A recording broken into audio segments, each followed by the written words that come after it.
Big shout to the Ghosts and the Ghost Sets. Today we sit down with Tank, the president of the Perth Amboy chapter of LAMA, the Latin American Motorcycle Association. We talk about the difference between a motorcycle association and a motorcycle club, and we talk about the culture on this episode of DemonsRow TV. And no, yeah, we ghosting, baby.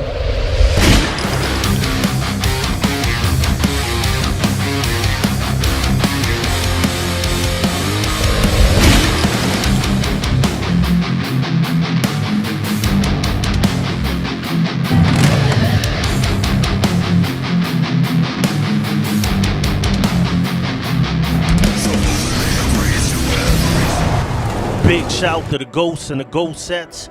Welcome to DemonsRow TV, the holy grail of MC culture, where we cover everything motorcycle and motorcycle club involved. I'm Sos the Ghost. I'm your host for the evening, and I want to give a big shout out to LAMA, aka the Latin American Motorcycle Association. The way I was treated and received when I went out there to Jersey. So much love to y'all.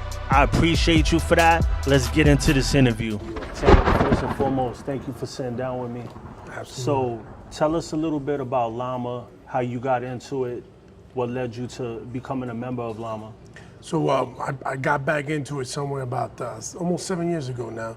I was just riding down the street one day on my bike, and somebody I knew on the side of the road with his bike. I pulled over to say what's up. He was talking to me. He said, "Hey man, we're part of LAMA and stuff." I was like, "Really? I didn't even know about that." You know, I just got home from a deployment, and he said, "Why don't you come chill with us next week?" I said, "All right, cool." So I went over there. I was hanging out with them, and I loved the vibe. The vibe was phenomenal. I love how they explained to me what we stand for, and what LAMA's about. We're a family organization, and we give back to the community as much as we can. So they asked me, hang out for a little bit, see if I wanted to prospect. So I did. In about a couple months, I started prospecting with them.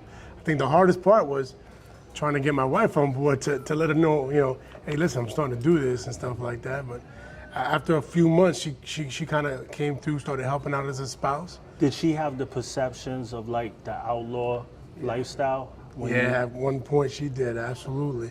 And I'll be honest with you, I've been riding for a long time, and a lot of things that you hear all the time is about the outlaw, the one percenters and stuff. So I didn't know too many MCs out there that just rock for the family kind of thing. Yeah. So I was kind of under that impression as well too before I decided to join up with LAMA. What was the deciding factor? Like, this is something different. I want to go in this direction, as opposed to going in another direction. So I think when I finally made my decisions is when we had a party one time, and we had other chapters coming through. We had I'm part of LAMA Perth Amboy.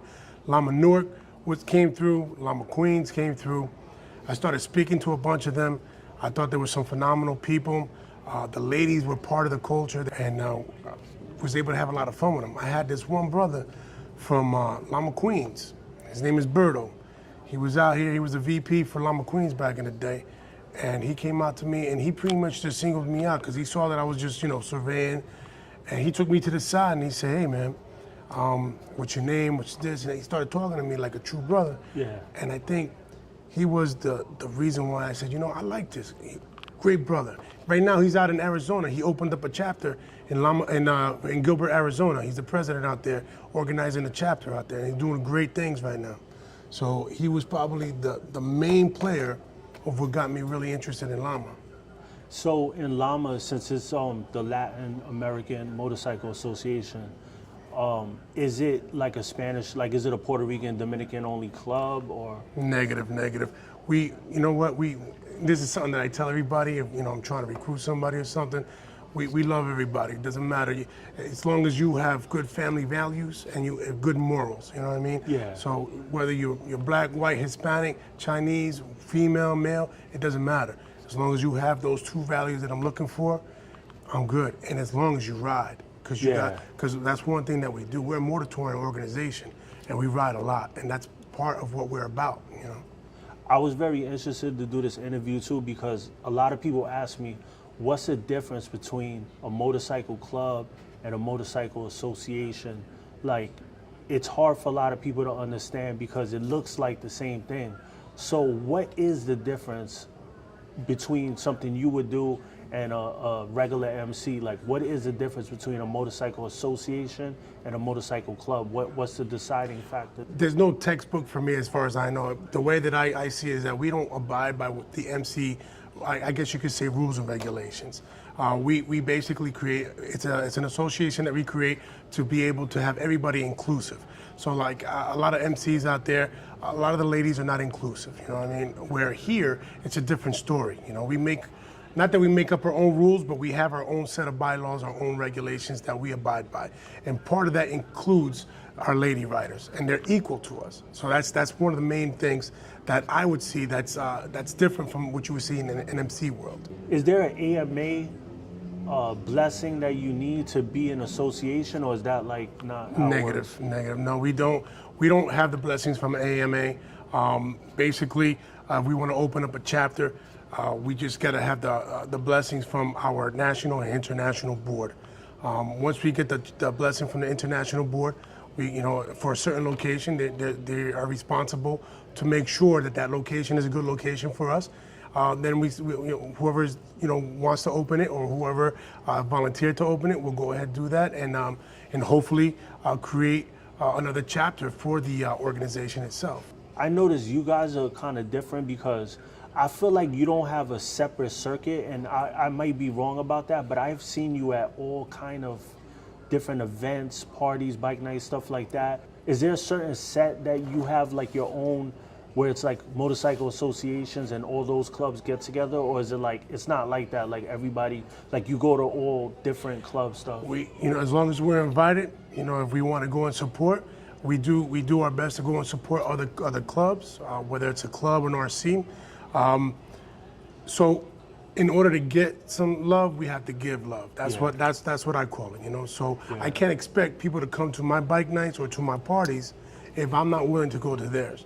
Now, I'll give you an example though. There's a couple of different things here. Now, if we go to, let's say, a 1% club, I have no qualms with that. I have my guys.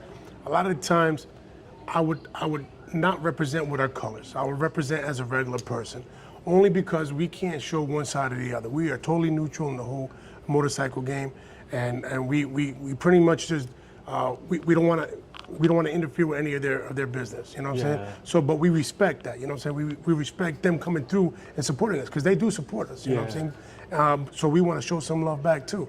But we do it cutlass, is what I call it. You know, from LAMA Perth Amboy. We also have brother clubs that are part of LAMA.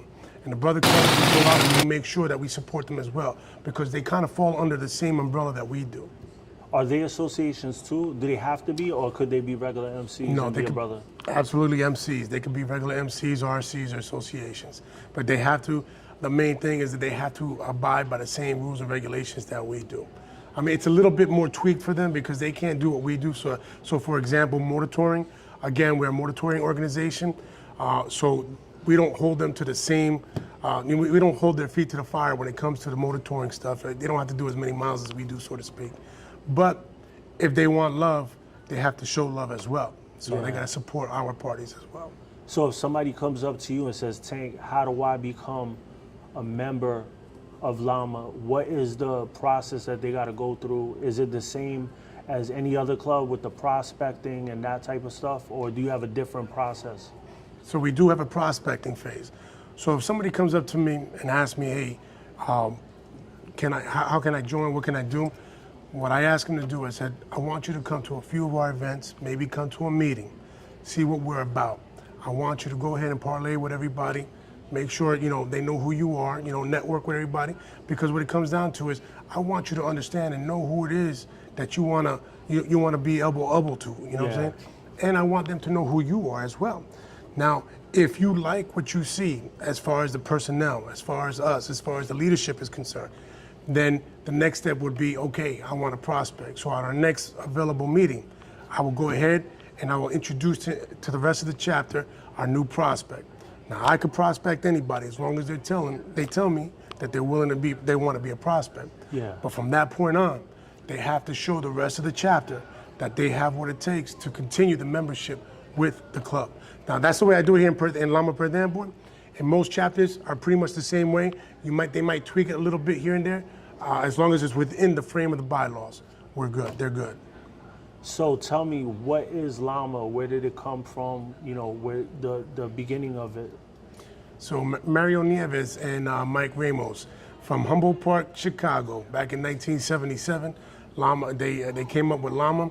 It was a way of them gathering together and doing their own thing. There were a bunch of Latinos that were kind of, I guess you could say, ostracized by other clubs, the white clubs or the black clubs back then. So they wanted to form their own thing and do their own thing. And they didn't. They did a great job. I mean, we're talking 45 years now by two gentlemen, you know, and they're still with us right now. Mario being our international president and Mike Ramos being our international VP. So it just grew from there. It grew like wildfire. Opened up some great chapters down in Florida, a phenomenal chapter here in Jersey. I mean, the only other phenomenal chapter in Jersey other than Perth Amboy would be Newark. But, you know, it's okay, you know.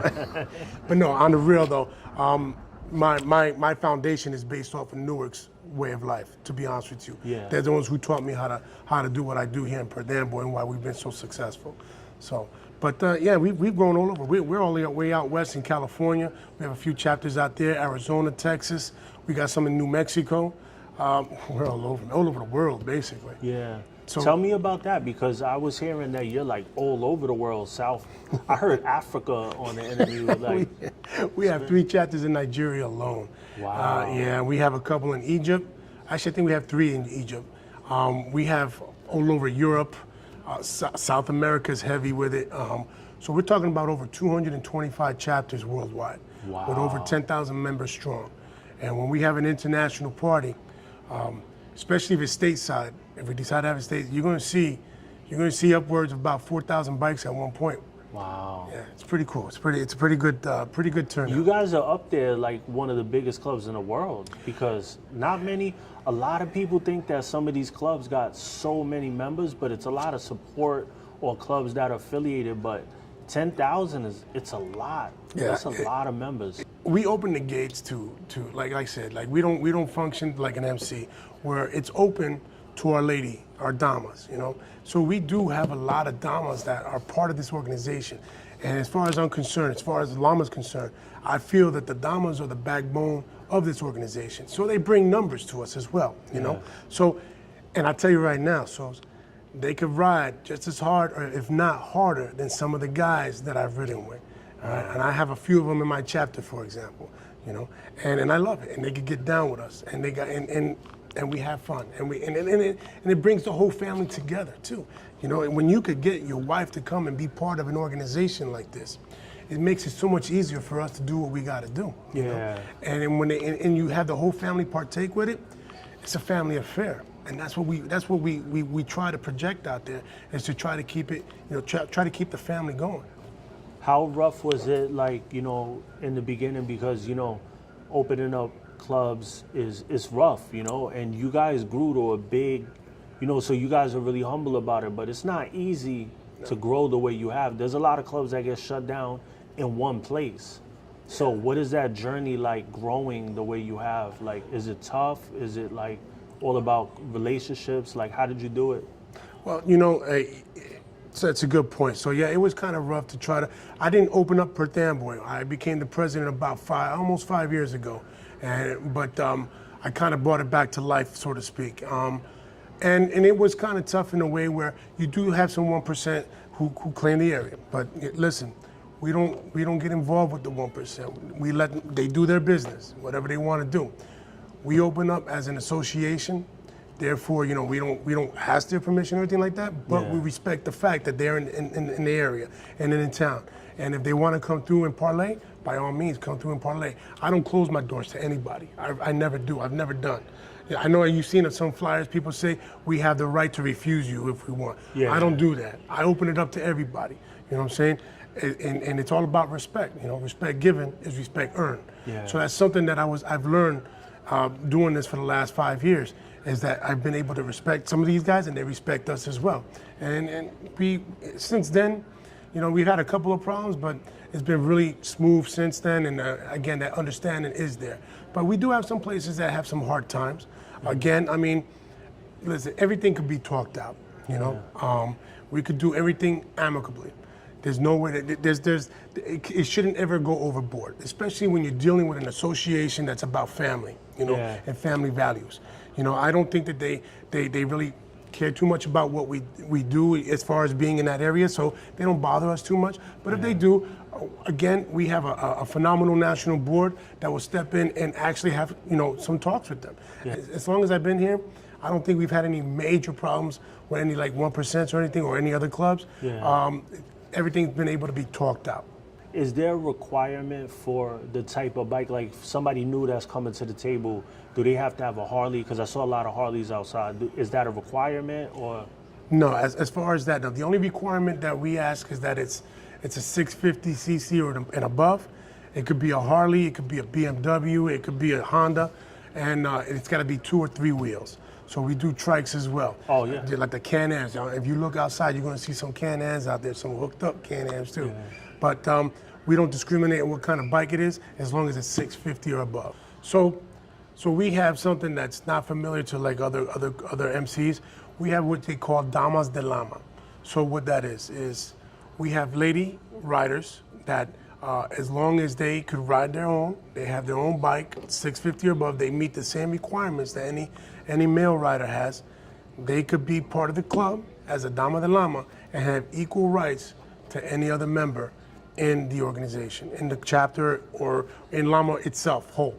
And it's very prideful because, you know, let's be real, MCs, a great majority of them are male club. Exactly. So when you have a Dama de Lama that comes to the club, and I'm proud of my Damas because I have 13 Damas in my chapter alone, and I'm proud of them because they go out there and they ride heavy and they ride along with their brothers, you know, and they got their brothers back 100.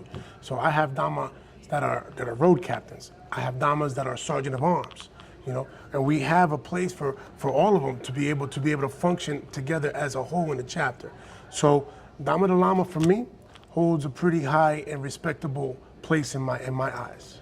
So is a Dama always somebody's old lady, or is it could be your sister, it could be like that type of deal, like any girl that rides could join? She could be a regular single person who decides she wants to join the club, as long as she has a license, registered bike, and insurance, and it's 650 and above, we'll give her the opportunity to join. Again, she has to show to us, just like any other member, that they want to be part of this organization. So, but again, a lot of my Damas become Damas, they start off as spousals. So I'll give you an example. My wife started off as a spousal. Right? Is that like considered like an old lady? I guess you could equate it as an old lady. Yeah. We don't use old lady, we just use spousal. You know? But it's the same equation kind of thing. But they're part of the chapter. They wear the same colors that we do. Yeah. Right? But they don't wear what they call a Dama de Lama patch. They're just known as a spousal. Mind you, that could be flipped also. So I could have a lady who's a Dama de Lama, who's a full member. Bring her husband in who doesn't ride, and he could be a spousal. Wow. So that's probably why we won't. That's how we identify. So spousal could be male, female, doesn't matter. So and I have one of those as well. I have a lady Dama, whose boyfriend who's coming, and he's a spousal member. So you guys respect the road and who rides, not there's no like male female dominance. It's the bike is the dominant. Basically, yes. Now, mind you, the Damas de Lamas who are full members, they have the full rights as everybody in the club. However, spousals, and we have another section called associates, right? They, and as per bylaws, they don't have a voice, so to speak. In my chapter, I give them some airway. I let them give me some of their ideas because some of my spousals and my associates have some great ideas, and I'm not going to let that go to waste. I want to hear what they got, but they don't have the same rights, so to speak, as our full members. So our Damas de Lamas and our full member male riders are pretty much on the upper tier, so to speak. And then we have associates that help out with the club. They don't ride. They don't ride. They just come around and they help out with the club and everything. And then we have one more other section. We have our LAMA Youth. So we have LAMA Youth, and they rock a LAMA Youth patch. My daughter is a LAMA Youth. My nieces are LAMA Youth. and we have a ton of them here. What kind of stuff do they do, like the LAMA Youth? Well, when we have parties, when we have get-togethers, so for example, this Sunday, we have what they call Family Fun Day in the parking lot. We're gonna have it hooked up like a carnival, and we're inviting all the kids from the community, because that's who we serve, and we give back to the community that gave to us. Yeah. We have all the kids, and we're gonna give them all kind of free food and gifts and stuff, and we're gonna have obstacle courses for them, and give them some safety classes with bikes, and we're gonna give them some martial arts classes and stuff, and we do that for the community. But our LAMA Youth will come in and help work that with us, so they're gonna be part of that, and we try to help grow them into the same mindset that we here for. I love that. You know, one of my dreams in the future is that I want to start like a little league, but like I wanted to do something where, you know, like how the Rucker is in Harlem, where like Fat Joe's team play Jim Jones' team. Yeah. Well, why can't like LAMA play Rough Riders, or DemonsRow plays, you know, whoever, you know? And like we sponsor these kids that have talent at a sport, but they don't got the money. Because I remember when I was in Little League, sometimes my mom could afford it, sometimes she couldn't. But you got these kids that got talent. So if we got the league, we have the teams, we have a good time, we meet up on the weekends. I think it will dead some of the drama between clubs too, if they're affiliated with it. Because, you know, people going to respect the kids at the end of the day, you know what I mean? I like that. We actually have one chapter, I believe it's Phillipsburg, that sponsors a Little League team down in Phillipsburg. That's another chapter that's here today too. But you know, I like that idea, and be able to cross it up with other MCs. And that's something that we have can do. DJs, you know, like. Absolutely, and the whole idea is to try to get these kids to be active and engaged into the sport. And maybe we could find a powerhouse in there, and then when they grow up, understand that, yo, listen, we did this for you to be able to come out and do the same thing, you know, pushing forward kind of thing. Because that, like, you know, like that 13, 14, that age range is where you either go left or you know, if you have parents, they set you straight. But if you don't, you know, what are you doing? You outside, you're gonna get caught up, you know? Caught up, exactly. You're absolutely right. Yeah, and I would love to do something like that. Again, we're heavy with the community.